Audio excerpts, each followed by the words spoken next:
Which character would you want to be if you got reincarnated into your favorite video game? For Dongdong, the answer is quite grim because he unknowingly got reincarnated as a weak wild monster in his favorite game, Azure Sky. Dongdong recounts the story of how he got reincarnated as the weakest, most useless, and unwanted monster in Azure Sky, the Skeleton Warrior. On the 10-year anniversary of the game, he and his friends easily defeat a horde of slimes at Herb Valley. Upon receiving his prize, he inadvertently opens up a portal which sends him to the world of the game as the Skeleton Warrior, unable to even defeat a single slime and after easily getting beaten up by every single other monster and character in the game. Dongdong realizes he would need to utilize all his years of expertise in the game strategically. Seeing a knight and his companion come close, he triggers a horde of goblins into aggression mode before running away, forcing the two to defeat the attacking goblins and allowing him to get a share in the XP. Now that he has started leveling up, the Skeleton Warrior starts getting revenge on all those who wronged him in the past 3 days, especially the slimes. His unprecedented rise in level worries players who, in the online chat box, request for help against what is supposed to be a very weak monster. This leads Dongdong to facing the hero in shining armor who easily defeats him, warning him never to step out of line again. Alongside his newfound underlings, our now arrogant skeleton vows vengeance and makes way for the city where all the players are. Everyone is shocked to see a level 20 skeleton warrior, with some musing over whether it's the same monster everyone has been riling up over. Before he can enter the town, however, Dongdong gets beaten up by the knights who do not allow unknown pets into the town walls. A new character type resembling a witch is greeted by the tutorial spirit who guides her through the complexities of Azure Sky, overwhelming her with talks of skill development, character types, and areas. This new heroine is then thrown to the Meadow Hills where she immediately runs into level 5 monsters that appear extremely intimidating. Meanwhile, Dongdong contemplates his misfortune since he has lost his job promotion materials and is stuck as a weak monster. His underlings request to help him, further hinting at their ability to be sentient. Dongdong orders them to gather all the skeleton warriors in a bid to try and lay siege to the wolf plain and destroy all the wolves, handing them a how to kill wolves guide in the process. Upon realizing they cannot read, he provides them with a practical tutorial.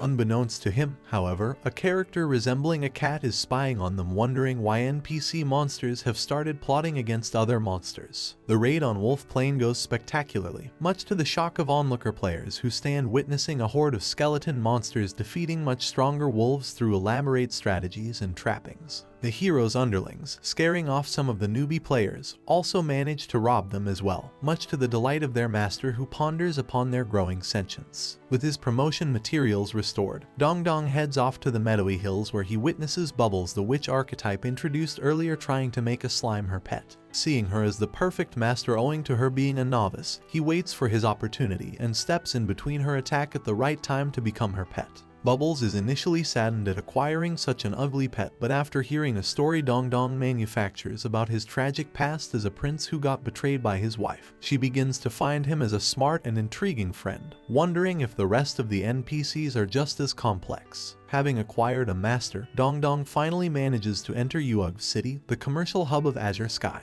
Forced to be put on a leash by the knights, he explains the lore of the city to an awestruck Bubbles, also handing her all the wealth he robbed through the raid earlier to allow them to become professionals. Meanwhile, the spy cat, who has been following this strange skeleton monster for quite a long time, reports his activities to a gang leader who is disappointed that such an interesting specimen is in the hands of a novice. Reaching the job promotion hall, adorned with beautifully built balustrades and fountains, Bubbles remarks that this place is a few wreaths away from becoming a wedding hall. Dismissing her contributions, Dongdong quickly enters the hall, eagerly anticipating his job promotion. Before the statue can advertise the many different categories he can apply for, the skeleton monster quickly gives up all his resources and requests to be upgraded to a bloodkin.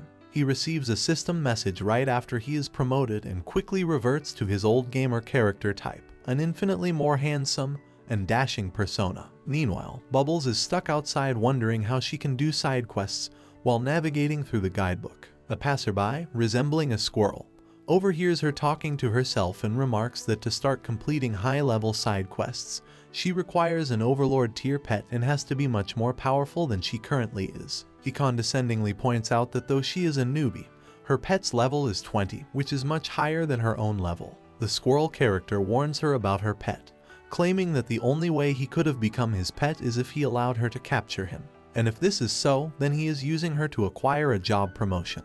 This greatly worries the novice, who believed she had made a new friend. When Dongdong leaves the palace halls reverted to his original handsome self, Bubbles lights up in wonder of how hot and dashing he has become. However, her bubbly face and blue eyes suddenly turn very gloomy and she starts crying while telling Dongdong about her encounter with the squirrel. To reassure her of his loyalty, the Bloodkin hero takes a blood oath of loyalty with his master, assuring her that if ever were to betray her, he would suffer the consequences from the game itself. He also wonders about the strangeness of the situation, since the system message he received was from a man who knows he is trapped in the game from the real world. Perhaps this was also connected to that unusual message. Meanwhile, the squirrel character reveals himself to be a wanted fugitive who, previously, had sworn to steal the curious skeleton warrior from the novice Bubbles. The master and her servant then decide to sign up for the Godhood Academy entrance examinations, with the former delighted by the rewards and food she could gain through it. While signing up and telling the registrar about her level,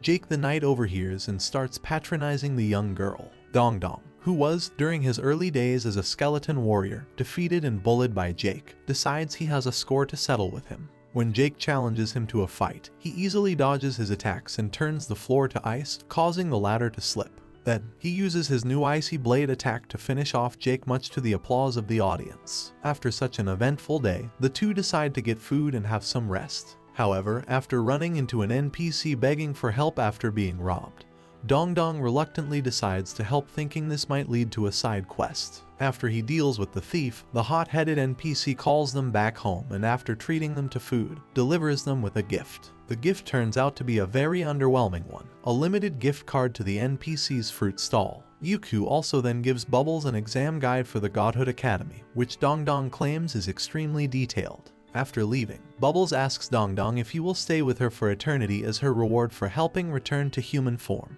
Wanting to return to the real world, the latter hesitates before resolutely deciding to tell his master his origin story and secret. To his frustration, every time he mentions he is from the real world, the audio gets censored, which leads Bubbles to assume that her servant is throwing profanities at her. She gets mad and decides to not speak to him, shocking Dongdong, who is in disbelief. Once he realizes that the game developers will just audio censor every mention he makes of being from the real world, he tells Bubbles he was simply complimenting her in skeleton warrior language, begging her to take him back, which she does. When the two receive their evaluation message from the Godhood Academy, they decide to go train before the exams in order to defeat the 7 warriors who are stronger than them.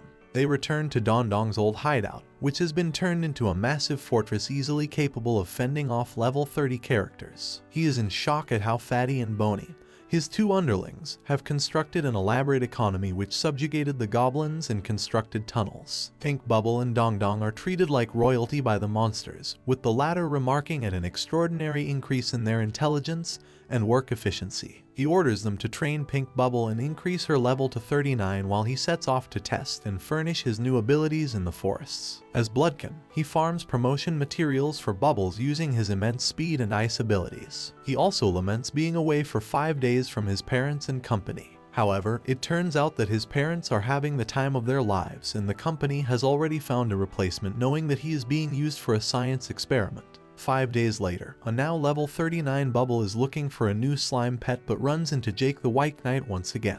The underlings defeat him easily by targeting his vulnerable parts as instructed by Dongdong and carry him with them back to the fortress. Meanwhile, Bubble is sad about his servant's lack of responsiveness and after logging off for a brief moment, is teased by her sister for liking Dongdong. Once her servant finally returns, he makes up for his absence by treating Bubbles to delicious wolf meat. After leaving the fortress and getting teased for wanting to marry each other, the two make up and leave for the examinations. As the examination starts, the duo allies with Yukio, who has a mechanic arm and is also going to give the exams. Once the exams start, all the candidates are transported to a unique island where they have to collect contraptions and phantom marten pelts for the preliminary rounds. They run into the 2 descendants of the rival luminaries and Xuanyuan clans, the strongest clans in Azure Sky as well. The trio split up to complete the 2 tasks, with Dongdong deciding on collecting the marten pelts. The squirrel fugitive, spying on them, orders his underlings to follow him. The green afro-haired rapper who is commentating on the exam and providing entertainment explains how only magical spells can work on the Phantom Martins as Dong Dong manages to finally catch an elusive one by freezing him. The rapper congratulates Dong Dong for his success but is shocked that he is actually a level 61 pet, as this incredible pet discovers the spawning points of the Martins and catches more than are necessary. The fugitive's cat pet spying on him informs his master about his strength. At this time, Dong Dong confronts the spy, asking him nicely if he wants to buy some Martin pelts from him. The cat, revealed to be named Mushroom, runs away from him using his ninja techniques, but Dong Dong's supersonic speed keeps up with him. He keeps absurdly convincing her to buy the pelts off of him. Since Mushroom can't afford the pelts, he is forced to dress up, give up all his money, and perform in front of Dong Dong, who is revealed to know he was tailing him. He is allowed to go to his master afterwards, who, intrigued by the pet, orders Mushroom to reveal to the arena that Dong Dong is selling his pelts. Meanwhile, Bubbles and Yuku are constructing the contraption within a scrapyard with 10 seconds of thousands of components. Bubbles calls Dong Dong, inquiring why her account is constantly receiving payment notifications. The latter, who has hoarded most of the Martin pelts, is revealed to be selling them off to other players. The commentator calls him a swindler but admits such actions are in line with the rules. Dong Dong, who is happy to have avoided the mega guilds while also finishing off the preliminary rounds and making money, is very happy. However, he eventually runs into another swindler, and the two get into a heated fight over who will sell the pelts. The two swindlers, after a competition of luring customers to buy their pelts, decide it is better to collaborate their resources, monopolize the pelter market, and make much more money. The commentator claims this preliminary round is cursed and shifts his focus to the fight between the representatives of the two mega guilds, Gu Long of the Xuanyan and Sane of the Luminaries. After a short battle which takes place within an enchanted circle, Gu Ling emerges victorious and leaves with his enchanter pet. The latter keeps speaking of Dong Dong and both are heavily impressed by how he has performed in the prelims, hoping to see him in action further as well. Meanwhile, the elders of the Xuanyuan, amused to see their seed shed the first blood of the latest version of the feud, mock the Luminaries' elderly who maintain that this is just the beginning. A long quay assembles before the two business partners, who are blinded by their pursuit of profit. The businesswoman Lady Sissy is informed of the shortage in pelts and decides to visit the quay and buy off a lot of pelts for 4 times the price of each. She believes Dong Dong to be a very impressive merchant and wishes to recruit him if he is to progress to the second round.